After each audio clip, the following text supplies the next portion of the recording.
I remember something like Patti Whackin had come to a game or something and was talking about you being this outstanding skater, and you were just like over the moon, like, oh my gosh, Patti Whackin. Um, and I think I mean, if I remember right, it was you got pretty like overwhelmed, like you were like, oh, this Yes, is amazing, and she's one of my yes. favorite skaters.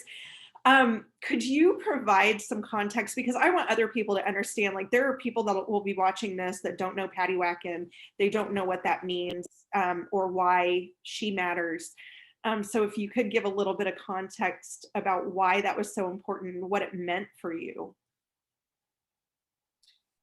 Well, so I had never met her.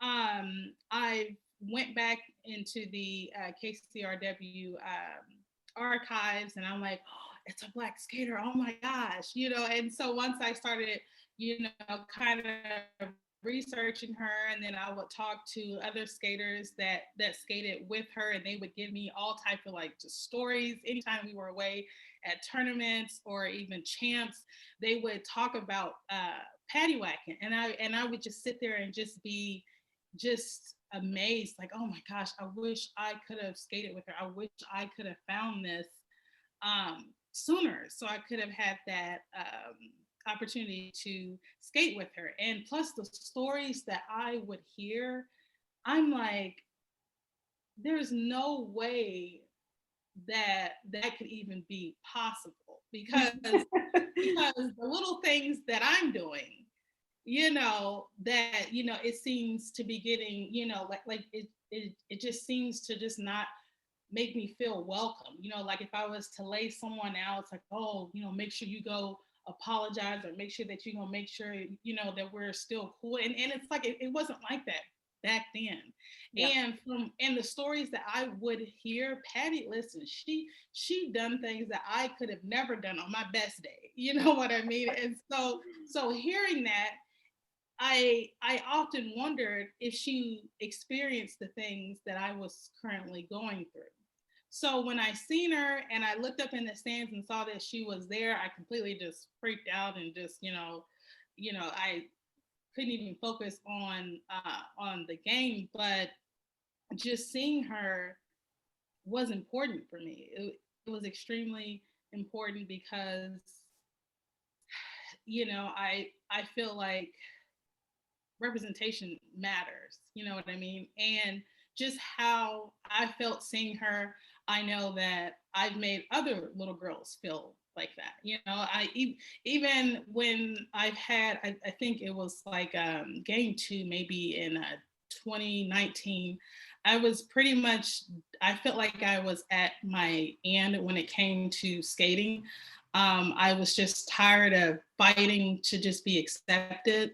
At that time, I felt like I was in a relationship with Derby, but Derby really didn't love me back.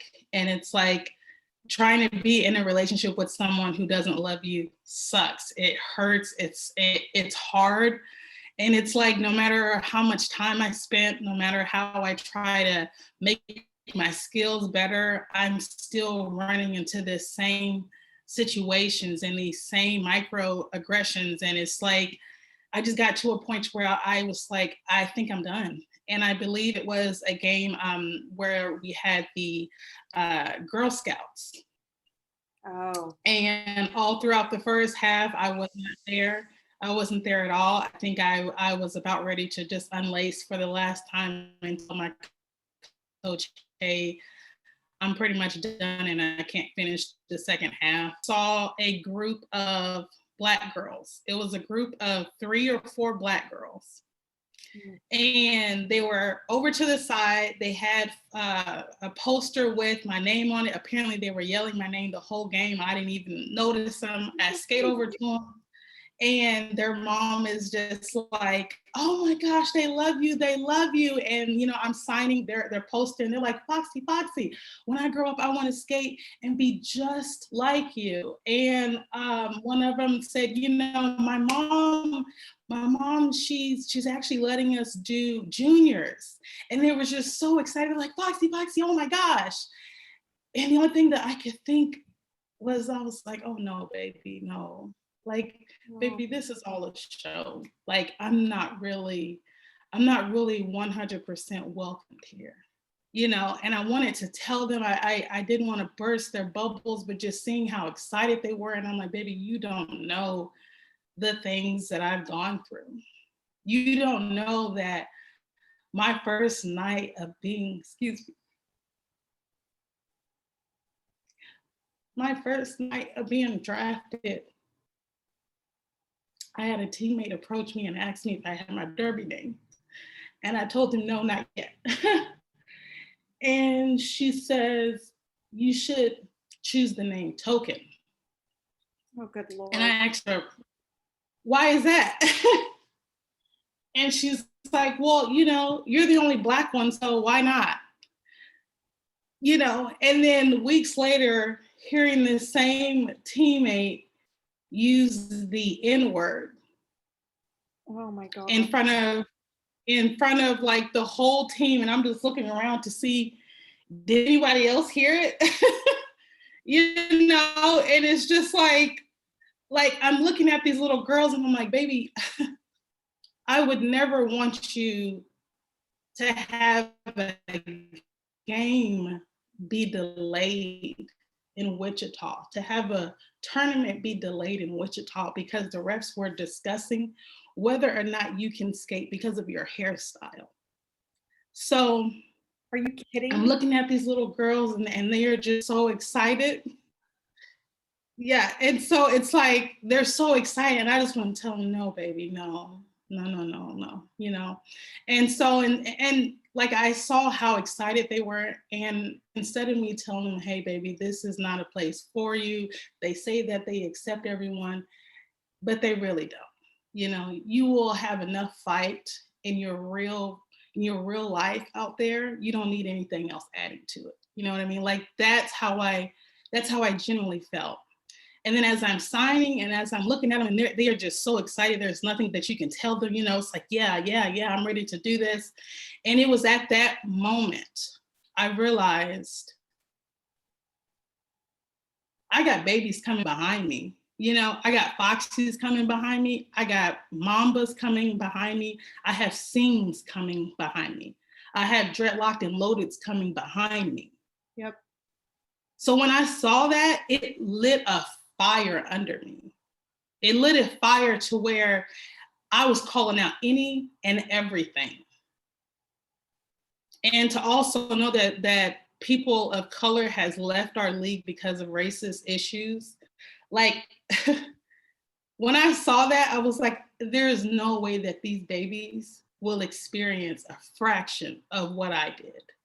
So if I have to be known as difficult, if I have to raise hell, if I have to file a grievance every Wednesday, you know what I mean?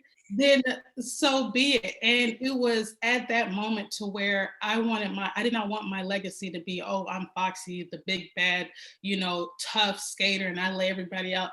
From then, it was like, I want my legacy to be that I called out any and everything that was racist, any type of microaggression, anything, I called it out. Because I want the environment when I leave, when I unlace for the last time, I want it to be better than when I came. I want it to be better and more accepting for those same little babies that are in the corner with their little Foxxi posters, so excited and so ready, and they just have no idea, how the sausage is actually made. So it was at that moment I listened every time, even if I have to call out my Derby BFF, I'm calling you out. Anything that comes across my desk, I'm calling it out, period. Even if I have certain people targeting me and I'm always in the box or I'm always, so be it. Because now I have a mission to where I'm not going to accept anything less than how everyone else is accepted. So basically when I saw Patti Whackin, it just all kind of kind of just spiraled, it just kind of all came together. It's like I was meant to see her to be inspired. I was ready to kind of let go of Derby until I saw that representation matters. Like there are other women, there are other people of color that are interested in the sport, that's excited about this sport. And I want them to feel excited. I want them to feel welcome. I do not want them to feel like they have two rule books handed to them. Yeah. So.